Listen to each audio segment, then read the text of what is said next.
이 시간에 말씀 듣고 함께 기도할 때에 주님께서 우리에게 예배하신 큰 은혜와 축복 받아 누리는 이 시간 되기를 주님의 이름으로 간절히 축원합니다. 오늘 우리가 함께 나눌 이 본문의 말씀을 가지고 은혜의 고난이라는 제목으로 함께 말씀의 은혜를 나누고자 합니다. 우리가 잘 알고 있는 예수님의 수제자였던 사도 베드로는 오늘 우리가 함께 나눈 본 서신을 통하여서 그리스도를 믿는 믿음으로 인하여 고난과 핍박을 받고 있는 초대교회 성도들에게 위로하고 권면하는 메시지를 던지고 있습니다. 이것이 하나님의 참된 은혜임을 증언하노니 너희는 이 은혜에 굳게 서라. 핍박과 고난이 있을지라도 예수 그리스도를 위하여 고난받는 것, 그 현재의 고난을 소망 가운데 믿음으로 인내하라라고 지금 베드로는 권면하고 있는 것이죠. 사실 이 환난과 핍박 가운데서 끝까지 인내하여 은혜에 굳게 서는 것이 쉽지 않다라는 것을 누구보다 잘 아는 사람이 바로 베드로였습니다. 왜냐하면 우리가 알고 있듯이 자신의 신앙을 고백해야 되는 그 결정적인 순간에 예수님을 모른다고 3번이나 부인하고 도망갔던 인물이 바로 베드로였기 때문입니다. 누구보다 환난 앞에서 신앙에 굳게 서는 것이 쉽지 않음을 아는 베드로가 믿음으로 인한 핍박과 고난 가운데 있는 초대교회 성도들을 위로하고 격려하기 위하여서 이 베드로전서를 쓰고 있는 것이죠. 그런 이유로 베드로전서는 삶의 실제적인 부분들을 많이 언급하고 있습니다. 이에 오늘 본문 말씀에는 사환들, 즉 종들에게 너의 주인이 어떠하든지 그 주인 밑에서 순종하고 또 인내해라 라고 권면하고 있습니다. 여기서 말하는 사환들은 다른 성경 본문에서 등장하는 종들과는 조금은 차이가 있습니다. 여기서 베드로가 말하고 있는 사환은 어떤 노예, 최하층에 있는 그런 평생 노예로 살 수밖에 없는 사람들과는 다른 오이케테스라고 하여서 종으로서 어느 정도의 위치를 가지고 있는 사람들을 이야기합니다. 이들은 자신이 한 일에 대해서 어떠한 대가를 받고 또 부를 축적할 수 있으며 반영구적인 그런 직위를 가지고 있는 사람들이었습니다. 그래서 상황에 따라서 오늘 우리가 함께 읽은 본문의 말씀처럼 부당한 고난을 받을 필요가 없는, 내가 그것을 원치 않으면 그 주인을 섬기지 않아도 되는 그런 사람들을 이야기하는 것이죠. 그런데도 불구하고 사도 베드로는 그 사환들을 향해서 이야기하기를 너희가 그리스도인으로서 하나님을 나의 진짜 주인을 섬기는, 나의 진짜 주인으로 섬기는 자들로서 너희 주인에게 순종하고 또 부당한 고난의 때에 참으라고 그렇게 권면하고 있는 것입니다. 왜냐하면 이를 위해서 하나님의 선하심과 믿는 자들의 구별됨, 또 그들의 선함을 드러낼 수 있는 기회가 되기 때문이었습니다. 이 말씀을 보면서 현대를 살아가는 우리 그리스도인들의 모습을 한번 떠올려 봅니다. 현대를 살아가는 우리들 가운데 부당하게 당하는 고난들이 있죠. 우리의 신앙을 밝히지 않는다면 굳이 당하지 않아도 되는 그런 고난들이 우리 믿음의 사람들 가운데 있다라는 것입니다. 다시 말해 우리의 신앙으로 인하여서 당하는 고난들, 하나님을 믿으며 예수 그리스도가 나의 유일한 구원자라는 그 고백으로 인하여 당하는 고난들이 우리 가운데 분명히 있다라는 것입니다. 사회 가운데 나아갔을 때에 우리가 예수님을 믿습니다라고 고백하는 순간 사람들은 우리에게 색안경을 끼고 쳐다보죠. 어떤 다른 차원의 판단 기준을 우리한테 들이밉니다. 믿지 않는 사람들은 우리를 향해서 편협하다, 이기적이다 등등 비난을 하기도 하며 기독교를 혐오의 대상으로 또 그렇게 파괴의 대상으로 삼고 공격하는 이들도 있습니다. 또 언론을 통해서 교회가 사회적으로 지적받은 부분들을 더 크게 확대하고 과장하고 허위로 보도되는 일들을 우리는 종종 보게 되죠. 그로 말미암아 교회가 마치 이 사회에서 암적인 존재나 되는 것처럼 거칠게 표현하는 것들을 우리는 매스컴을 통해서 마주하게 됩니다. 이 대표적인 사건이 2007년도에 샘물교회 성도들이 아프간 피랍 사태 당시에 인터넷들을 통해서 확인되지 않은 허위 기사들이 엄청나게 많이 쏟아져 나왔고, 그로 인하여서 온 국민의 지탄의 대상이 되고, 그것뿐만 아니라 교회 안에서도 믿는 사람들도 그 교회를 손가락질하는 일들이 우리 가운데 있었다라는 것이죠. 이런 고난의 문제, 믿음으로 인하여서 오는 이런 고난의 문제는 그냥 막연하게 다가오는 어려움이 아닙니다. 이미 오래전에 겪었던 아픔이나 아니면 어느 정도 미화가 가능한 그러한 일들이 아니라는 것이죠. 오늘 19절 말씀에 부당하게 당하는 고난이라고 하는 것은 현재 진행형으로 쓰여져 있습니다. 다시 말하면 내가 현재 당하고 있는, 내가 현재 부당하게 대우받고 있는 상태를 이야기하고 있는 것입니다.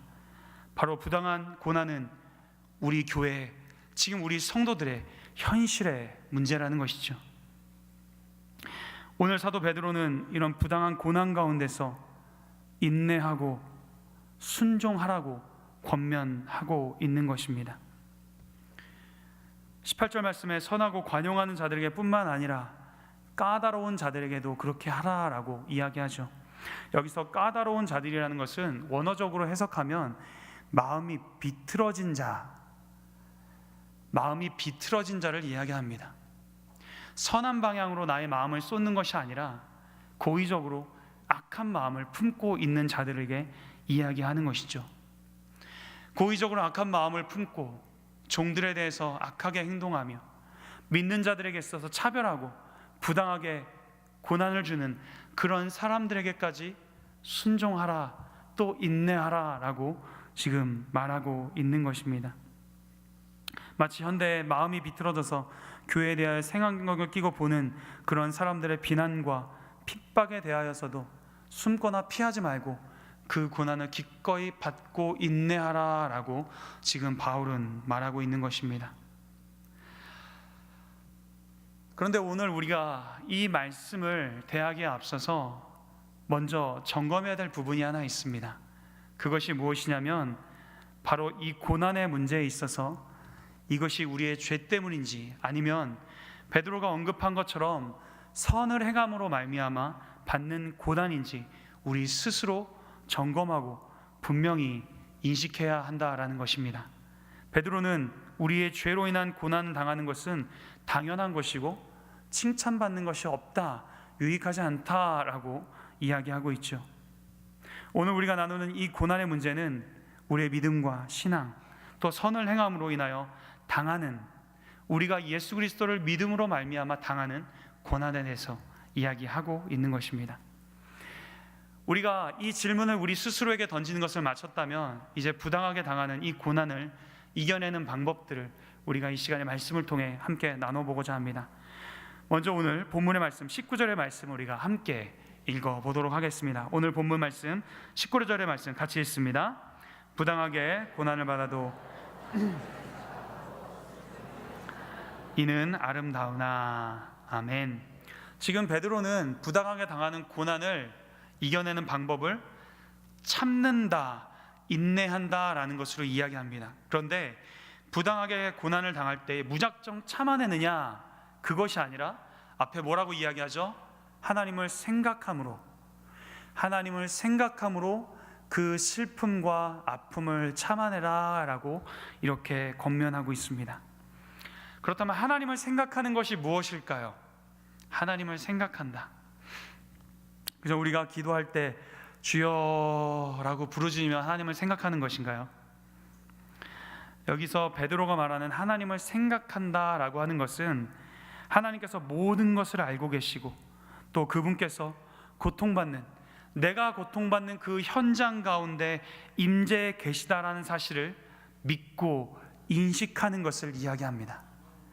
하나님을 생각한다라는 것은 내가 지금 어려움 당하고 있는 이 순간에 하나님이 나와 함께 계시다라는 사실을 믿고 있는 것이죠.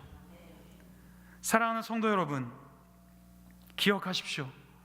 우리가 부당한 일을 당할 때에, 고통당할 때에 하나님께서는 우리와 함께 하시는 줄 믿습니다. 우리 하나님 아버지께서는 우리가 아픔당 어려움 당할 때 결코 모른 척하지 아니하시고 우리와 함께 하시고 동행하시는 줄 믿습니다. 비록 우리가 하나님이 계시지 않는 것처럼 그렇게 느낀다 할지라도 우리 하나님은 여전히 그곳 가운데 계시고 여전히 우리의 마음을 지키시고 여전히 우리의 아픔을 이해하시며 여전히 우리를 용납하여 주셔서 은혜의 자리로 인도해 주시는 줄 믿습니다. 그래서 사도 베드로는 그렇게 참고 인내하는 자들에게 아름답다라고 이야기합니다. 아름답다. 여기서 아름답다라는 이 표현이 무엇이냐면 하나님께서 우리의 그 고통을 아시고 그 고통에 대해서 반드시 은혜를 주시고 보상해 주신다라는 의미를 가지고 있습니다. 믿으십니까?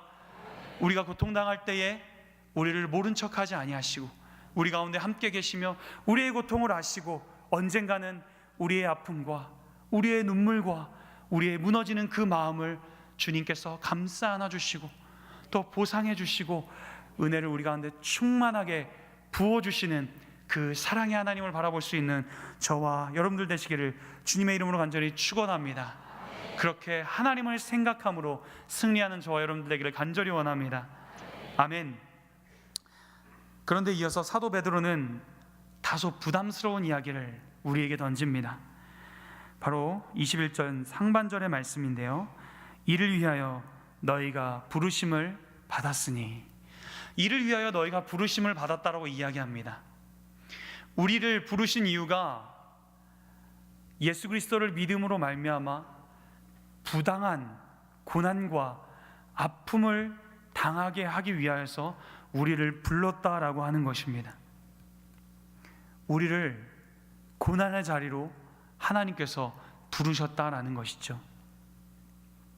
그리스도인으로서 고난받는 것은 반드시 감내해야 할 필수적인 코스라는 것입니다. 많은 사람들이 예수를 믿으면 이 세상의 복을 받는 것에 집중하는 것과는 전혀 다른 이야기입니다. 예수님께서 다음과 같이 말씀하시죠. 마태복음 5장 11절로 12절의 말씀 우리가 함께 읽어보도록 하겠습니다. 같이 읽습니다. 나로 말미암아 너희를 욕하고 박해하고 거짓으로 너희를 거슬러 모든 악한 말을 할 때는 너희에게 복이 있나니 기뻐하고 즐거워하라. 하늘에서 너희의 상이 큼이라. 너희 전에 있던 선지자들도 이와 같이 박해하였느니라. 아멘. 말씀 한 구절 더 보도록 할까요? 요한복음 15장 18절로 19절의 말씀입니다. 같이 읽습니다. 세상이 너희를 미워하면 너희보다 먼저 나를 미워한 줄 알라.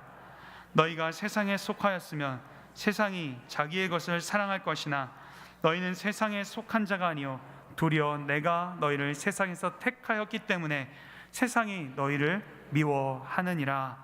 아멘. 예수님께서 뭐라고 말씀하십니까? 예수님께서 예수님의 제자들에게 뭐라고 말씀하십니까?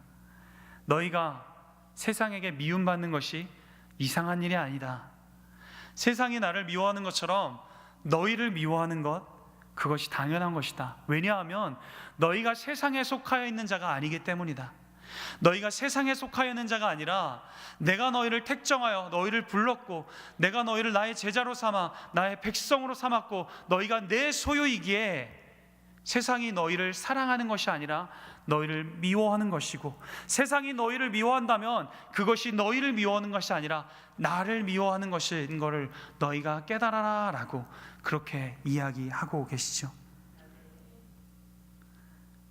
그리고 말씀하시기를 너희를 욕하고 박해하고 거짓으로 속여 너희를 거스르는 모든 말이 너희에게 들릴 때에 그것이 너희에게 복이 된다라고 예수님께서 말씀하십니다.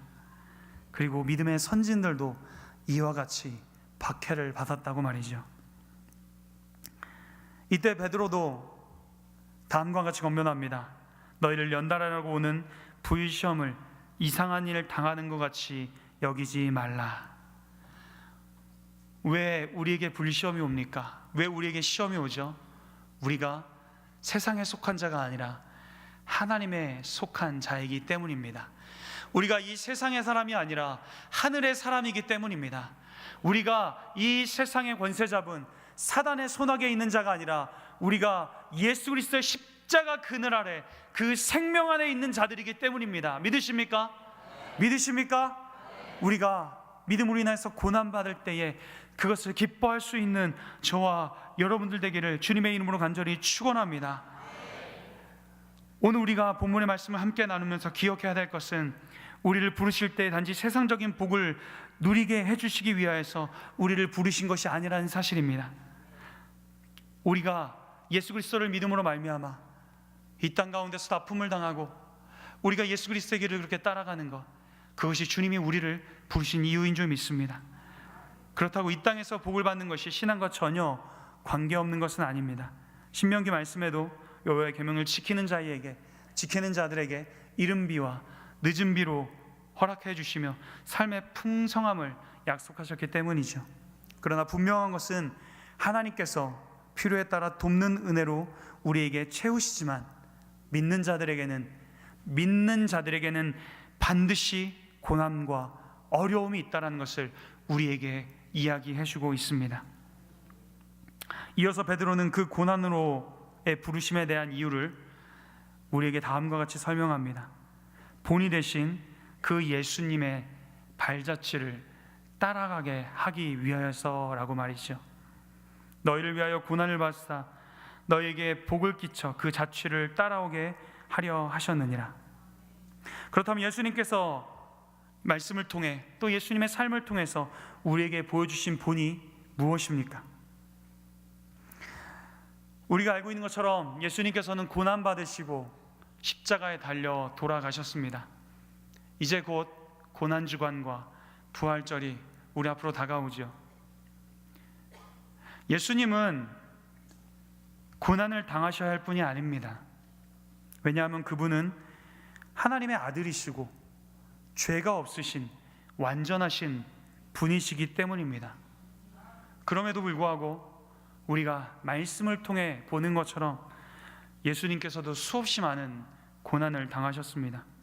그 고난 가운데서 예수님께서 우리에게 보여주신 본을 다음과 같이 이야기하죠. 오늘 본문 말씀 23절의 말씀입니다.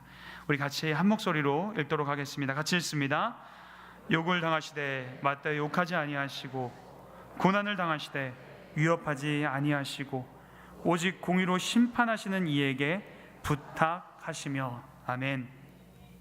우리가 부당한 일을 당할 때에 우리의 생각에는 눈에는 눈, 이에는 이로 갚아주는 것이 맞습니다. 아니, 내가 능력이 된다면 눈에는 눈, 이에는 이보다 더 큰 한 방으로 받아치는 것이 맞다라고 우리 스스로는 생각합니다. 그런데 예수님께서는 우리와 전혀 다르게 행동하시죠.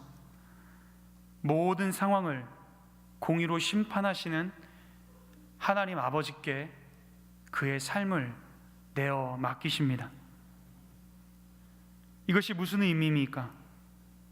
하나님의 뜻에 온전히 자기를 들이셨다라는 것입니다. 예수님은 부당한 고난 가운데 모든 것을 하나님의 뜻에 맡기고 끝까지 인내하셨죠. 예수님의 이러한 모습이 오늘 본문 19절에서 등장하는 하나님을 생각하는 모습, 우리가 함께 나누었던 것처럼 하나님을 생각하는 모습, 하나님 아버지께서 내가 고통당하실 때에 모른 척하지 아니하시고 나와 그 고난 가운데 함께 하시며 내 그 고난을 지켜보시며 그 고난을 하나님의 때에 은혜로 갚으시고 보상해 주신다라는 그 하나님을 향한 생각, 그 하나님을 생각하는 모습으로 예수님은 참고 인내하십니다. 예수님께서는 부당하게 고난당할 때에 뿐만 아니라 모든 사역 가운데 자기의 힘과 능력이 아닌 아버지 하나님을 의지하시는 모습으로 우리에게 다가오시죠. 대표적으로 예수 그리스도의 십자가를 우리가 한번 생각해 보도록 하겠습니다. 유대의 종교 지도자들이 거짓 증인들을 세워 예수님을 고발합니다. 그러나 거짓 증인들의 증언들은 서로 일치하지 않습니다. 이는 예수를 쳐서 거짓 증언하는 자가 많으나 그 증언이 서로 일치하지 못함이라. 그럼에도 불구하고 예수님께서는 계속해서 공회 앞에 죄인처럼 신문을 당하십니다. 또 빌라도에게 신문 당하실 때에 빌라도는 예수님의 무죄함을 이야기합니다. 빌라도가 대제사장과 무리에게 이르되 내가 보니 이 사람은 죄가 없도다. 그럼에도 불구하고 종교 지도자들은 더욱더 강력하게 예수의 사형을 주장합니다. 이런 상황 가운데 예수님은 얼마든지 자신에 대해서 변론할 수 있으셨습니다. 무죄를 주장하실 수 있으셨습니다. 그들의 말보다 더 뛰어나고 지혜로운 주님께서 그 모든 상황을 이겨내고 뒤엎을 수 있으셨습니다. 그럼에도 불구하고 우리 주님께서는 다른 변명하지 아니하시고 모든 것을 잠잠히 받아들이시며 오직 공의로 심판하시는 하나님 아버지 앞에 모든 것을 맡기시죠. 하나님의 아들이시며 전능하신 하나님 그 자체이신 예수님께서 사람들의 그 부당한 판결 앞에 아무런 저항도 없이 고난받으시다가 그렇게 비참하게 죽음을 맞이하신 것입니다. 너무나도 무능한 모습으로 말입니다. 그러나 그 부당하게 다 받으신 고난은 그저 죽음으로 끝나지 않습니다. 예수께서 고난당하실 때에 하나님을 생각하며 참고 인내하시고 순종하셨을 때에 그 고난과 죽음으로 인하여 온 인류가 하나님의 뜻을 이루는 온 인류의 구원을 이루셨다라는 사실을 여러분들 기억하시기 바랍니다. 그 고난과 죽음으로 내가 구원함을 받았다라는 사실입니다. 예수께서 받으셨던 그 부당한 고난으로 인하여 우리 모두가 구원을 받았고 그를 믿는 자마다 멸망하지 않고 영생을 얻게 하시는 하나님의 나라를 우리가 선물로 받은 줄 믿습니다. 그 부당하게 받은 고난과 죽음으로 말입니다. 친히 나무에 달려 그 몸으로 우리 죄를 감당하셨으니 이는 우리 죄에 대하여 죽고 의에 대하여 살게 하려 하심이라. 그가 채찍을 맞음으로 너희는 나음을 얻었도다. 아멘. 예수께서 당하신 그 부당한 고난으로 인해 우리의 인생들, 죄로 인해 죽을 수밖에 없는 우리의 인생들이 구원함을 입은 줄 믿습니다. 죄사함을 받은 줄 믿습니다. 죄로 인하여서 죽을 수밖에 없는 끔찍한 병에 걸린 우리가 예수 그리스도의 그 고난으로 인하여서, 그 채찍으로 인하여서 나음을 받았다는 것입니다. 결국 예수님이 당하셨던, 그렇게 부당하게 당하셨던 고난은 하나님의 뜻을 이루어 우리를 살리신 은혜의 고난이었다라는 사실입니다. 그렇게 무능하게, 그렇게 비참하게 사람들 손에 의하여 죽임당하신 그 예수 그리스도의 십자가, 그것은 그저 부당한 고난으로 끝나지 아니하고 우리를 살리신, 우리에게 영생을 허락하신 은혜의 고난으로 우리에게 참된 자유를 허락해 주셨다는 사실입니다. 사랑하는 성도 여러분, 부당하게 고난당하셨지만 그로 말미암아 우리를 살리신 그 은혜의 역사를 이루신 예수님께서 지금 우리를 그 은혜의 고난이 난 자리로 초청하고 계십니다.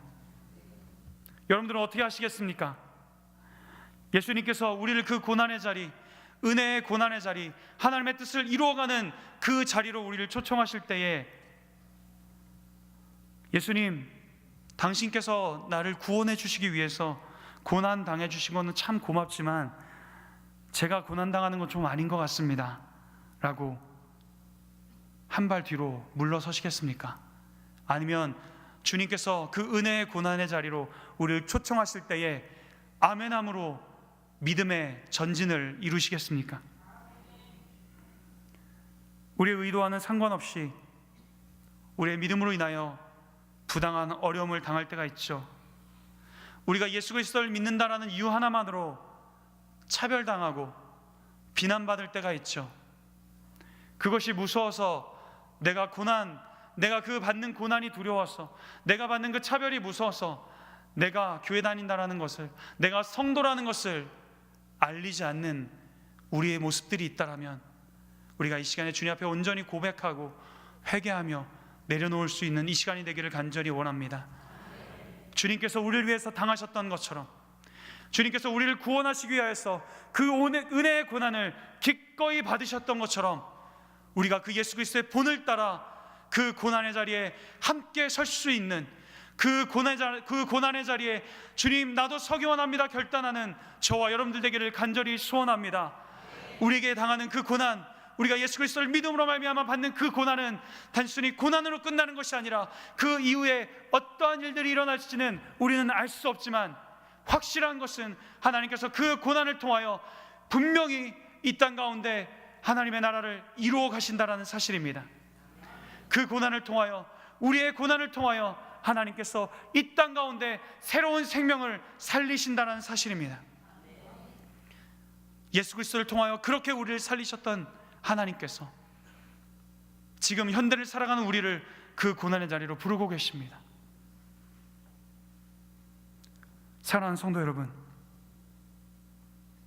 이 말씀 앞에 우리의 삶을 돌아보며 다시 한번 믿음으로 결단할 수 있는 저와 여러분들 되기를 간절히 소원합니다.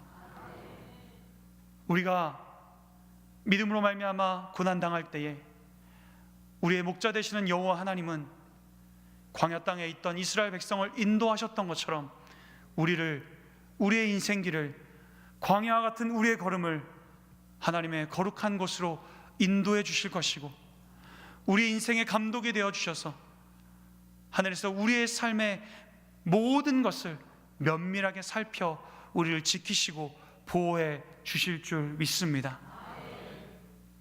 우리가 그 하나님의 말씀에 힘입어